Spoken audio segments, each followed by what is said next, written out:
Halo teman-teman semua, perkenalkan kami tim 12 dari mata kuliah praktek pemrograman multiplatform.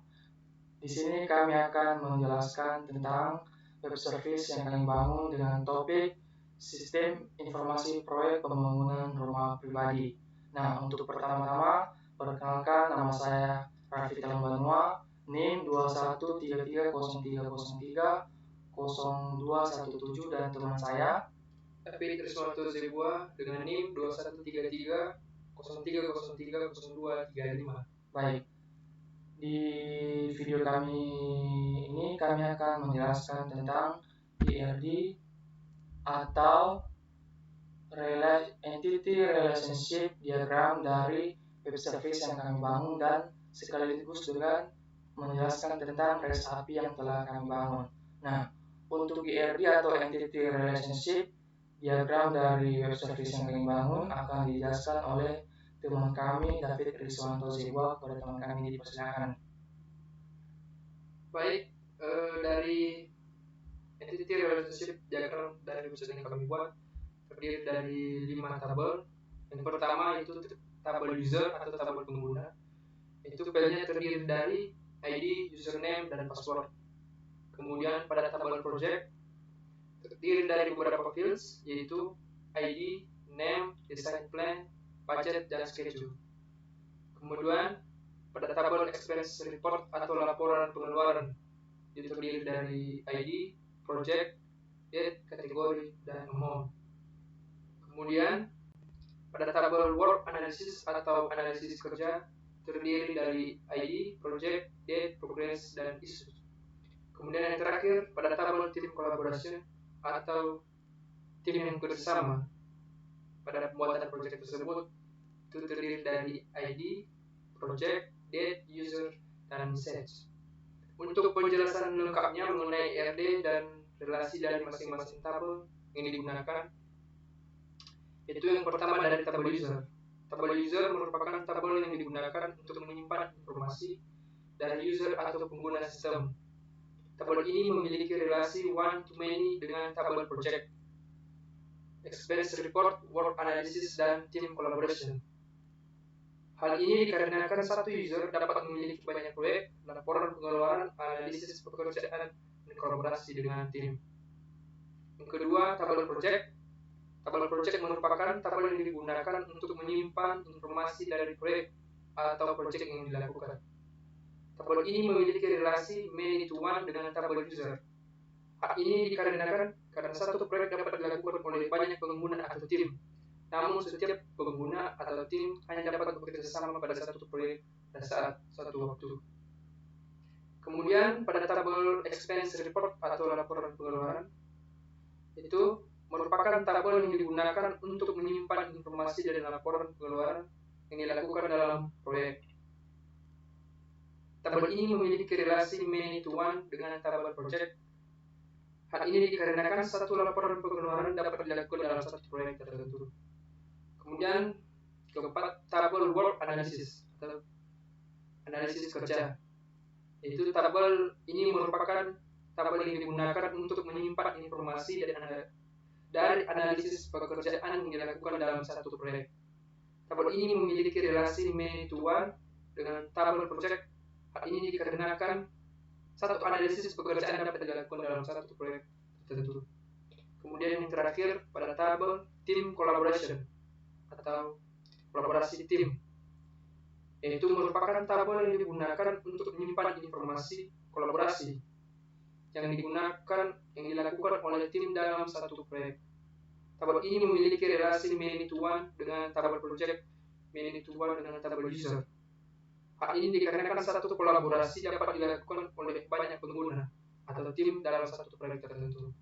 Demikian saja penjelasan mengenai RD atau Entity Relationship Diagram pada website sistem pembangunan rumah pribadi yang kami buat ini. Selanjutnya akan dilanjutkan oleh teman kami, Raffi Talumbanua, kepada teman kami. Silakan. Oke, yang bahasan kedua saya akan menjelaskan tentang REST API yang kami gunakan.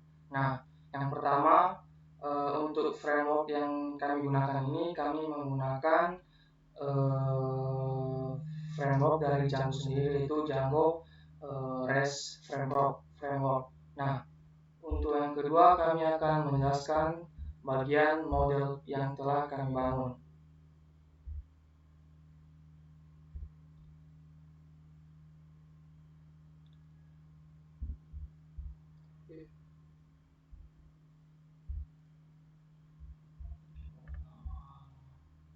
Nah, seperti yang kita lihat di dalam model .p yang telah kami bangun ini, terdapat 4 model aplikasi manajemen proyek yang kami bangun. Yang pertama yaitu model project. Di sini model project mempresentasikan sebuah proyek. Model ini memiliki 5 kolom, yaitu nama, yaitu kolom yang menyimpan nama proyek dengan panjang maksimal 100 karakter. Kedua, design plan. Design plan sendiri yaitu kolom yang menyimpan rencana desain proyek dalam format teks. Nah, ketiga yaitu budget. Nah, di budget sendiri yaitu kolom yang menyimpan anggaran proyek dengan digit maksimal 10 dan 2 digit di belakang koma. Nah, yang ketiga yaitu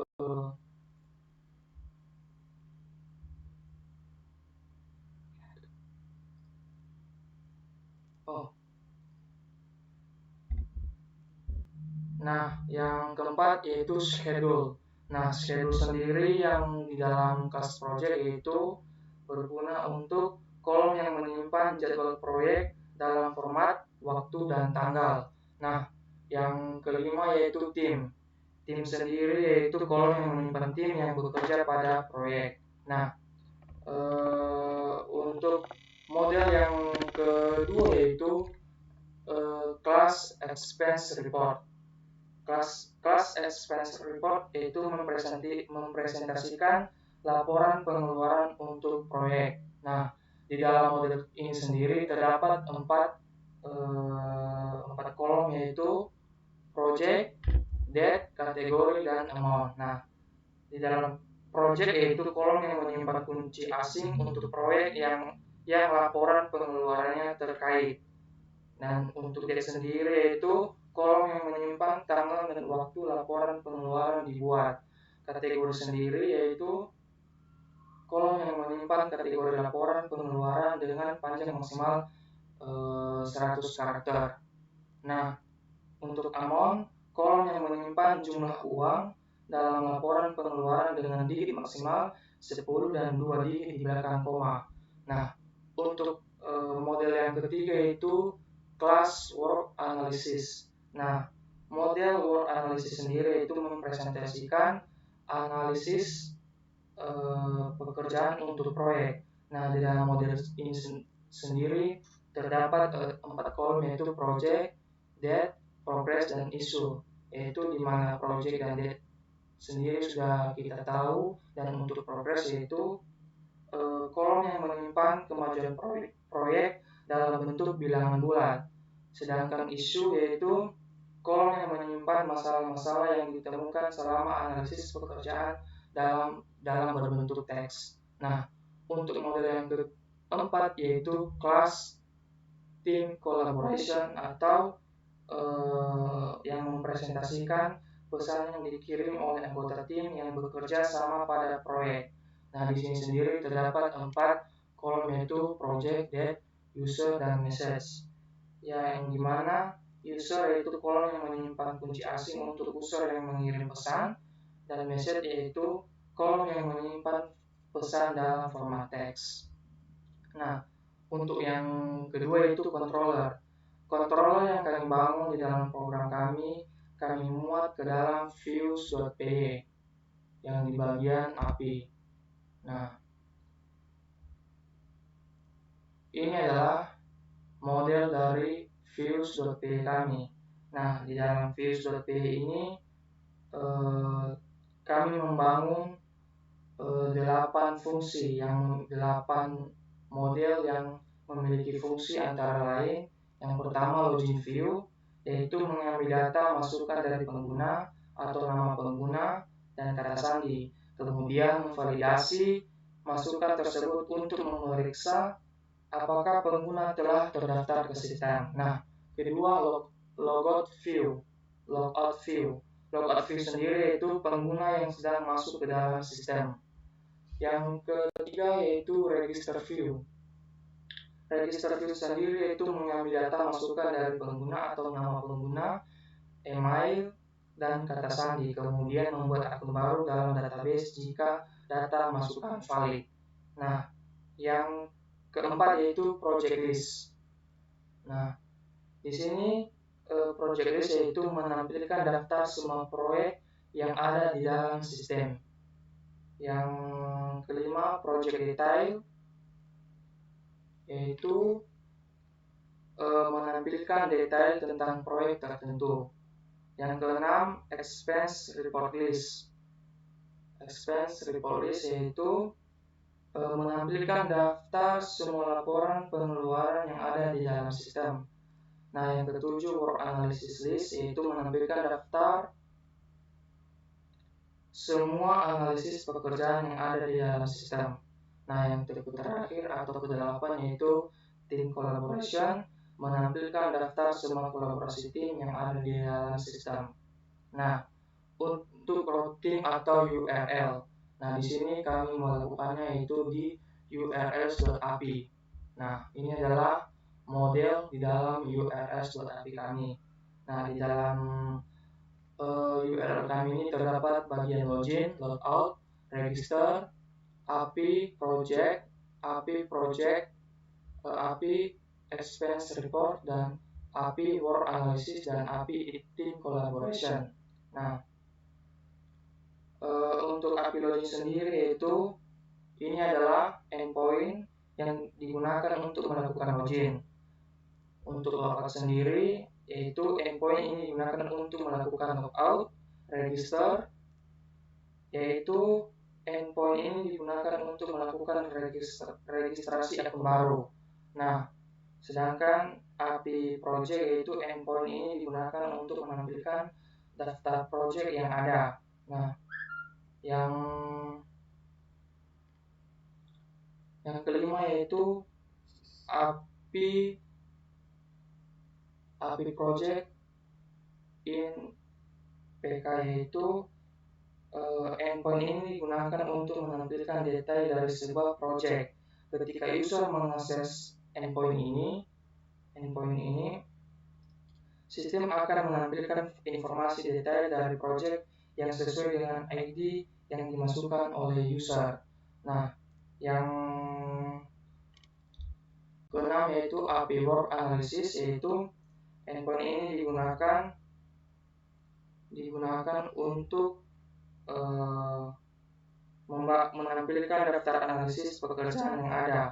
Dan yang di bagian API exponent report ini menjelaskan digunakan untuk menampilkan daftar laporan pengeluaran yang ada.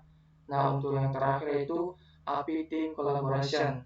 Nah, untuk API team collaboration sendiri, URL ini digunakan untuk menampilkan daftar kolaborasi tim yang ada di dalam proyek yang telah kita bangun. Nah,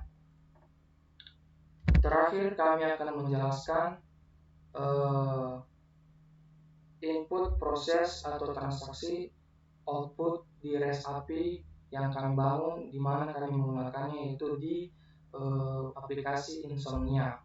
Nah, di sini yang pertama kita akan melakukan post. Post sendiri yaitu untuk mengirim project ke dalam server yang telah kita bangun, yang dimana untuk post sendiri kita akan melakukan memasukkan name, destination plan, budget, schedule, dan tim. Setelah itu kita akan melakukan send. Nah, setelah kita melakukan send akan mengeluarkan hasil yaitu ID 13, nama pengguna, pembangunan rumah, destination plan, minimalis, budget 500.000, schedule yaitu waktu yang tanggal yang kita masukkan, dan tim yaitu tim 12. Setelah kita melakukan post, kita akan melakukan get, yaitu perintah ini berguna untuk memanggil project yang telah kita bangun. setelah dengan memasukkan URL yaitu api_project. Setelah kita melakukan send, dia akan mengeluarkan hasil dari project yang telah kita masukkan. Sedangkan untuk put sendiri ini berfungsi untuk mengubah atau memberikan informasi baru tentang project yang telah kita bangun. Jadi di sini kami tidak melakukan perubahan, kami tetap menggunakan project atau data project yang telah kami bangun, yang telah kami buat sebelumnya. Nah, untuk delete sendiri yaitu berfungsi untuk menghapus data project yang telah kita buat sebelumnya. Jadi begitulah penjelasan dari IRD dan REST API dari tim kami, yaitu tim 12 yang dengan topik Sistem Informasi Proyek Pembangunan Rumah Pribadi. Terima kasih. Baik, untuk teman-teman, sebelum kami menutup penjelasan kami ini, kami sendiri akan menampilkan database yang telah kami bangun di dalam Django. Nah, ini adalah tampilan database yang telah kami bangun di dalam aplikasi Django kami, yang terdiri dari user, exponent report, project, team collaboration, dan work analysis. Jadi ini adalah tampilan database kami. Kami akan, jadi di sini yang pas kita melakukan contoh REST API tadi di Insomnia, di sini sudah terdaftar. Sebelum itu dulu kita akan melakukan registrasi atau memasukkan username dan paspor kita ke dalam user yang berfungsi, yang dimana ini berfungsi untuk memanggil user ke dalam project yang telah kita bangun. Iya nggak sih? Jadi beginilah database yang telah kami bangun di dalam Django Administration. Itu ada user, exponent report, project, team collaboration, work analysis. Jadi sekian penjelasan tentang IRD dan REST API dari kelompok 12 dengan topik Sistem Informasi Proyek Pembangunan Rumah Pribadi. Terima kasih.